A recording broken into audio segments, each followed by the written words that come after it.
सीधा सीधा जाके उसका गला क्यों नहीं दबा दिया? तुम्हारे लाडले को उसके किए की सजा मिलनी चाहिए। ड्रामा सीरियल ऐश के जुनून के नेक्स्ट एपिसोड यानी कि एपिसोड 7 में आखिरकार एमन होश में आ जाएगी और वो बयान भी दे देगी, लेकिन उसका बयान अधूरा होने वाला है।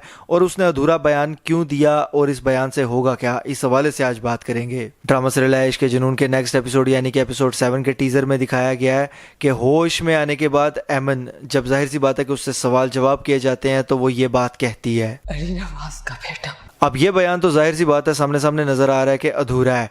अब इससे सबसे पहले होगा क्या, ये बात कर लेते हैं। इससे सीधा सीधा शक जाता है अली नवाज के बेटे पर। अब अली नवाज के 2 बेटे हैं, राहीम और शेरोज।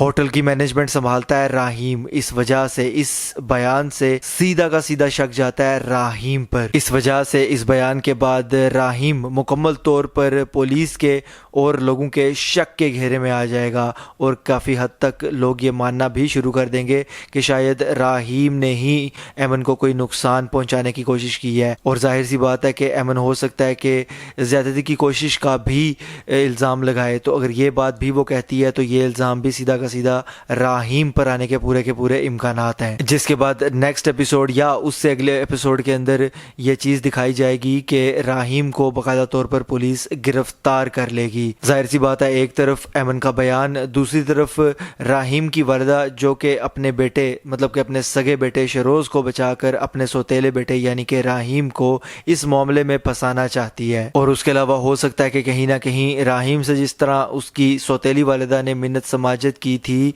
ये इल्ज़ाम अपने सर लेने के लिए हो सकता है कि राहीम उसकी बात भी मानते हुए खुद से भी ये इल्ज़ाम अपने सर पे ले ले।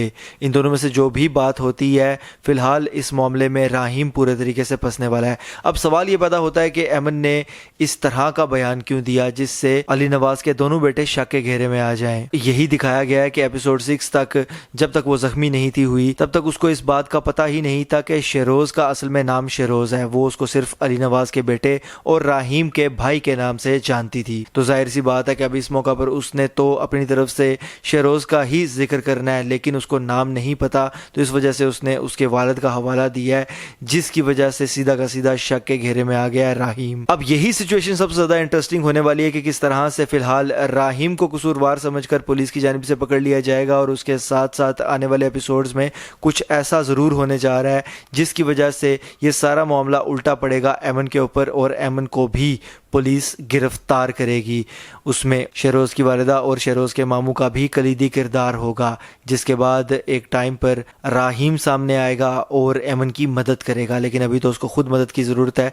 तो देखते हैं कि कहाँ तक ये केस राहीम के ऊपर चलता है और उसके बाद किस मौका पर आकर एमन इस केस से पीछे हटती है और राहीम को बाकायदा तौर पर बेकसूर करार देकर शेरोज का नाम लेती है। इसलिए मेरा ये मानना है कि आने वाले 2-3 एपिसोड्स तो काफ़ी ज़्यादा इंटरेस्टिंग होने वाले हैं ड्रामा सीरियल ऐश के जुनून के। ये मेरी राय और मेरा एनालिसिस था। आप इस हवाले से क्या राय रखते हैं मुझे कमेंट्स के जरिए लाजमी बताइएगा। अगर ये वीडियो आपको पसंद आती है तो इसको लाइक कीजिए, शेयर कीजिए और ऐसी मज़ीद वीडियोज़ के लिए चैनल को सब्सक्राइब ज़रूर कीजिएगा। बेल के आइकन पर क्लिक करके ऑल पर लाजमी क्लिक कीजिएगा। अल्लाह हाफिज़।